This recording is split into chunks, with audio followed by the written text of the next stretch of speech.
안녕하세요. 김동섭입니다. 10월 13일 아침 시작하도록 하겠습니다. 지난주 금요일 밤에 미국 시장이 폭락했죠. 다우가 1.9%, 나스닥이 3.5% 하락하면서 시장이 패닉장이 오는 그런 흐름이 보였습니다. 미국 시장의 하락은 다른 이슈가 아니고요. 트럼프의 발언, 아시겠지만 그 소셜 미디어인 트루스 소셜인가요? 거기에 이제 매일 쓰잖아요, 그 글을 쓰는 과정 속에서 대중 무역 분쟁이 다시 재개되느냐, 이런 어떤 분위기가 시장에 문제를 좀 일으킨 그런 상황이 됐고요. 지난 4월 초 관세 이후에 최악의 하루였다, 이렇게 해석을 하고 있습니다. 얼마 전에 9일인가요? 9일쯤에 그 중국이 히토류 통제의 발언이 있었어요. 히토류를 좀 더 통제를 강화하겠다, 이런 발언 나오고 난다. 그 다음날 10일이죠 10일날 트럼프가 이런 발언을 합니다. 트럼프는 소셜미디어에 중국이 히토류 수출을 통제하며 적대적으로 행동하고 있기 때문에 미국은 여기에 대응해서 중국산 제품에 100% 관세를, 추가 관세를 부과하겠다라고 얘기를 하고 있죠. 그리고 그 부과하는 방안 외에도 다양한 대응책을 검토 중이다, 이 발언을 하면서 시장이 박살나는 그런 상황이 됐고요. 미국 빅테크 종목들이 계속 갔잖아요. AI를 중심으로 해서 시총이 하루에 1100조가 날아갔습니다. 근데 저는 별로 걱정 안 합니다. 왜냐하면 트럼프는 주가 하락을 굉장히 싫어해요. 지난번에도 주가가 관세를 터뜨리고 막 빠지니까 트럼프가 유화 정책을 핀 것 중에 하나가 뭐냐면 유예 기간을 주고 이러면서 질질질 끌면서 주가를 끌어올렸어요. 그래서 45% 갔던 나라도 15% 떨어뜨리고 이러면서 협상하는 그런 상황. 아시겠지만 이달 말일부터 11월 1일까지 경주에서 아펙 정상회의가 있어요. 그때 트럼프와 시진핑이 만날 확률이 높거든요. 정상회담지. 이번에 시토류 때문에 트럼프가 시진핑을 만날 이유는 없다 얘기했지만 결국 아펙 회의는 참여할 거거든요. 거기서 이제 어떻게 만날 거냐의 싸움이죠. 아마도 그 서로 협상에 대한 선점을 하려고 하는 것 같습니다. 왜냐하면 중국과 미국의 관세 문제가 여전히 유효하잖아요. 중국만 협상을 안 하고 계속 시간을 유예하면서 버티고 있는 상황이란 말이에요. 그래서 중국도 뭔가 가지고 있는 카드가 히토류도 있고 국채도 있으면 두 가지가 다 있기 때문에 만만치 않죠. 왜냐면 히토류가 전 세계 7%를 중국이 쥐고 있어요. 근데 이거는 모든 그 분야에 다 들어가거든요. 특히 군사 쪽에 무기에도 다 들어가기 때문에 미국으로서는 정말 이 하나를 키우지 못한 게 아쉽겠죠. 아쉽지만 어쩔 수 없습니다. 이제 그 부분 때문에 이제 자꾸 중국이 흔들고 있는 상황이고, 미국은 이제 관세로 막 흔들고 있는 그런 상황인데요. 사실 관세로 흔들어도 중국이 별로 신경 안 쓰는 게 원체 그 노동력이 싸잖아요. 많이 올라왔지만 그래도 전 세계 평균에 비하면 노동력이 싸단 말이에요. 그러니까 이제 버티고 있는 거거든요. 이제 그런 상황. 그래서 어쨌든 지금 상황은 관세 문제가 다시 시장에 대두되고 있어서 그로 하락하고 있지만 그렇지 않으면 지금 보시면은 나스닥이 금요일날 그렇게 많이 빠졌는데 현재 미니선물 1.92% 오르잖아요. 이건 또 뭐냐면 주말에 트러스 소설에 또 이런 말을 하고 있어요. 중국에 대해 걱정하지 말라며 모든 게 잘 될 거다, 이렇게 유화 메시지를 내보냅니다. 그러니까 지난번 이런 생각이 들지 않나요? 주가가 막 빠지니까 트럼프가 갑자기 지금이 주식을 살 때다, 그리고 그 다음 달부터 그날부터 주가가 막 날아가 버렸거든요.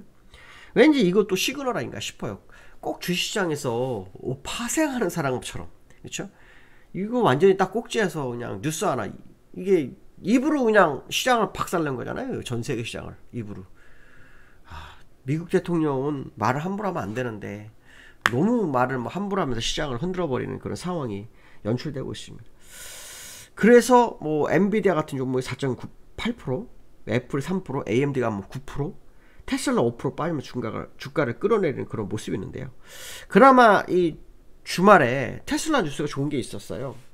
그 3분기 판매량이 49만 7천 대로요, 컨센서스보다 13% 이상 늘었다라는 그런 뉴스가 있고요. 중국에서도 판매량이, 출하량이 2.8% 정도 증가했다고 합니다. 그래서 왠지 모르게 오늘 2차전지들이 또 시장을 이끌어줄까? 이런 생각이 갑자기 확 듭니다. 왜냐면 아직 상승장이잖아요. 상승장에서는 종목들이 순환하면서 막 땡기는 경우가 있거든요. 뉴스가 있으면요. 그러면 지금 시장이 전체적으로 눌러서 물론 지금 삼성전자가 뭐 3%, 3.8% 하락해 들어오고 있거든요. 시간 외에서 4%까지 밀렸던 그런 모습인데 3%대 좀 하락하고 있거든요. 이럴 땐도 2차 전지들이 갑자기 훅 튀어오르는 경우가 있어요. 여기 뭐 LG에서 별로 안 빠지잖아요. 이런 거요. 그렇죠? 이런 종목에서도 끌어올리는지 한번 지켜볼 필요성이 있겠다. 그렇지만 이제 과거 사례를 보면 트럼프는 주가 하락을 원치 않았기 때문에 주말까지만 버티고 다시 주소 담기 위해서 발언을 하고 있는 그런 상황이다. 결국 아펙 회의에서 중국과의 정상회담 과정 속에서 협상력을 키우는 그런 과정이 아니었을까, 뭐 이런 해석을 한번 해봐야 되겠다 이렇게 말씀드리고 싶고요. 기술적으로는 사실 굉장히 부담스러웠던 건 맞죠. 제가 이제 아마 다우 같은 경우 월봉사로 꽉 찼다 뭐 그런 표현을 썼었고요. 나스닥도 사실 꽉 찬 흐름이었다라는 얘기를 했죠. 그 흐름 속에서 약간 밀리는 그런 기술적인 부분에서의 악재가 좀 나오는 그런 상황이죠. 이제 한편으로 트럼프가 얼마 전에 그 노벨 평화상 못 받았죠. 못 받았습니다.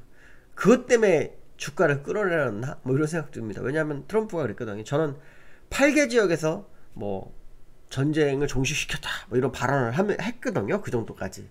근데 노르웨이에서 시상식에서는 안 됐습니다. 그러니까 뭐 그거에 대한 보복인가? 갑자기 그 생각도 좀 드는 생각이 드는데요. 물론 뭐 그런 건 아니겠지만 시기적으로 묘한 상황이었던 부분도 있다라는 거. 그래서 기술적으로는 사실 굉장히 부담스러운 상황이고 돌파하면서 추가로 가려다가 무너진 거예요. 그래서 장 초반에 상승했다 무너진 부분인데 오히려 뭐 이 상황이 투자가들한테는 기회일 수도 있겠다는 생각도 좀 드는 그런 상황이다. 왜냐하면 관세 문제도 뚫고 가고 있죠.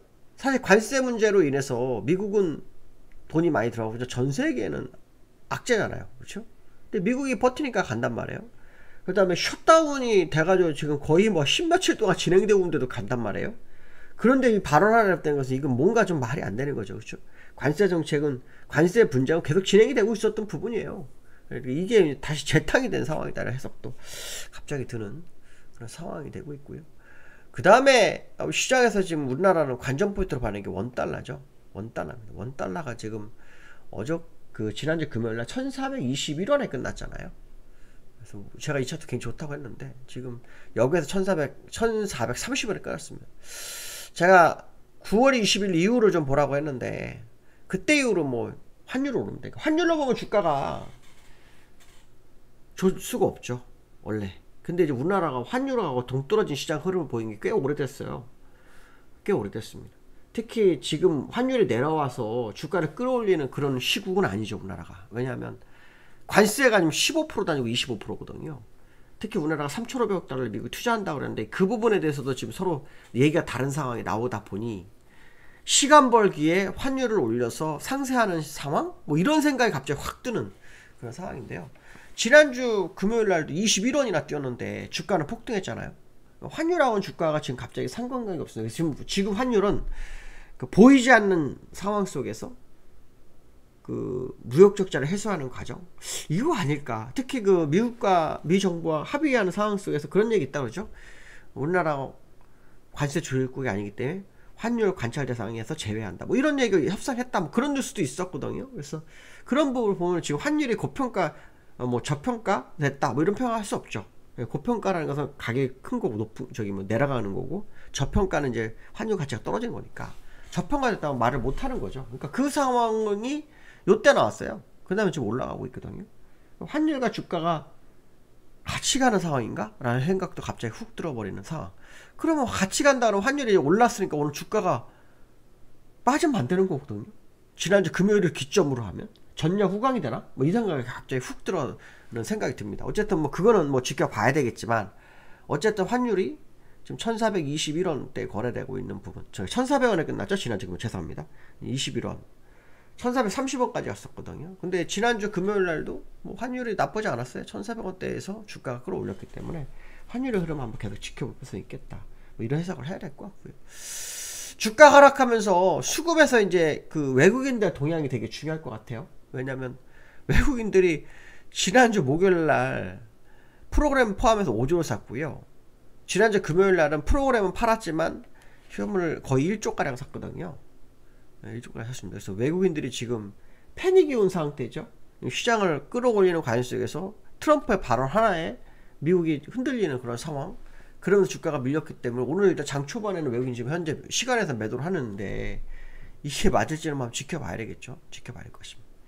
그래서 어쨌든 수급적으로 그 외국인들의 매수세가 강화됐기 때문에 외국인이 이 틈을 타서 추가로 매수를 하는지가 되게 관전 포인트가 되겠죠. 추가로 매수를 한다 그러면 오히려 지금은 저점의 기회가 되는 거고요. 추가 매수를 안 한다 그러면 매도를 얼마나 하는지 이걸 확인해야 되겠죠.